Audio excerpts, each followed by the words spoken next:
আসসালামু আলাইকুম সবাইকে। চলে এলাম আমাদের এবারের সামার ভ্যাকেশনের সুইট মেমোরিজ গুলো আপনাদের সবার সাথে শেয়ার করতে।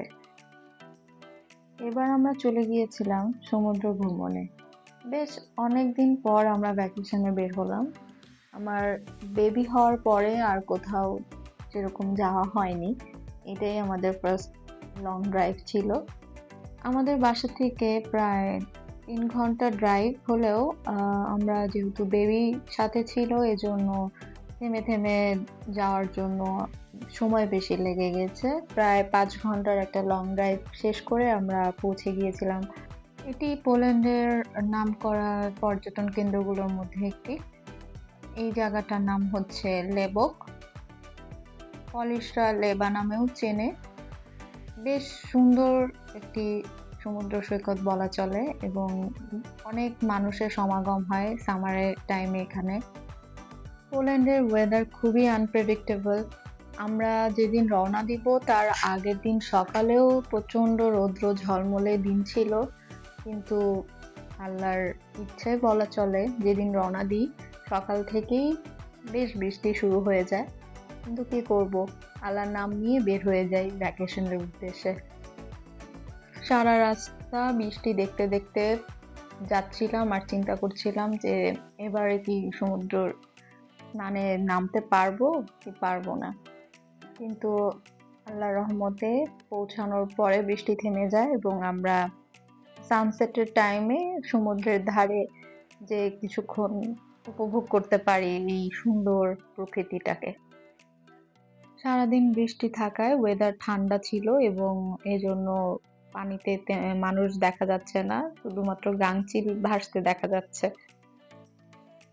প্রচন্ড ঠান্ডা বাতাস থাকায় আমাদেরকে বাধ্য হয়ে ফেরত চলে যেতে হচ্ছে সেদিনের মতো হোটেলে।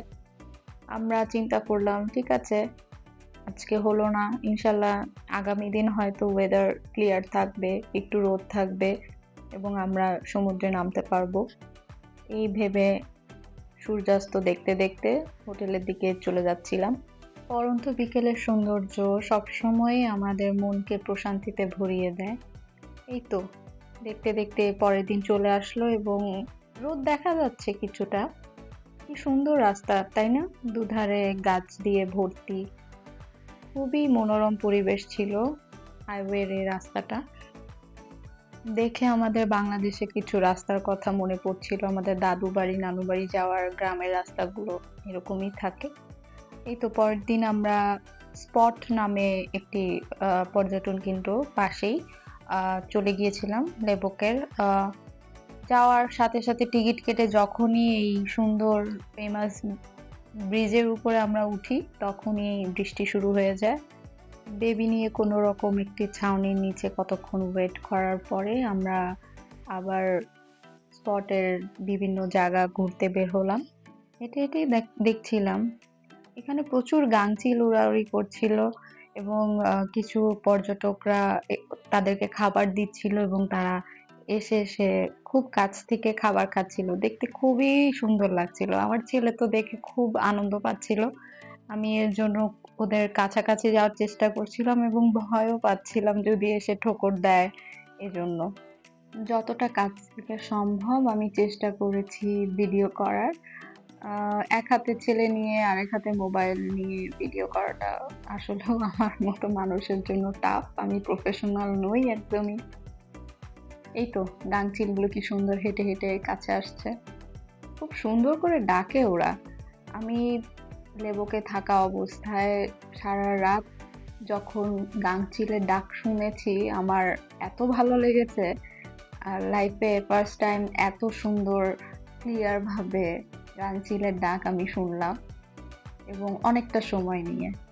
আর এইদিকে পোল্যান্ডের গোলাপ দেখলে তো আমার মাথা একদমই খারাপ হয়ে যায়, এজন্য আমি এর কাছে যে একটু রং ঢং করছিলাম আর আমার হাজবেন্ড সেই মুভমেন্টটা ক্যাপচার করছিল। এই তো সারাদিন ঘোরাঘুরি করার পর প্রচন্ড ক্ষুধা লেগে যায়, এই জন্য আমরা ডিসাইড করি আমাদের পছন্দের একটি রেস্টুরেন্টে যাওয়ার এবং সেটি ওই আগের স্পটটা থেকে বেশ দূরে।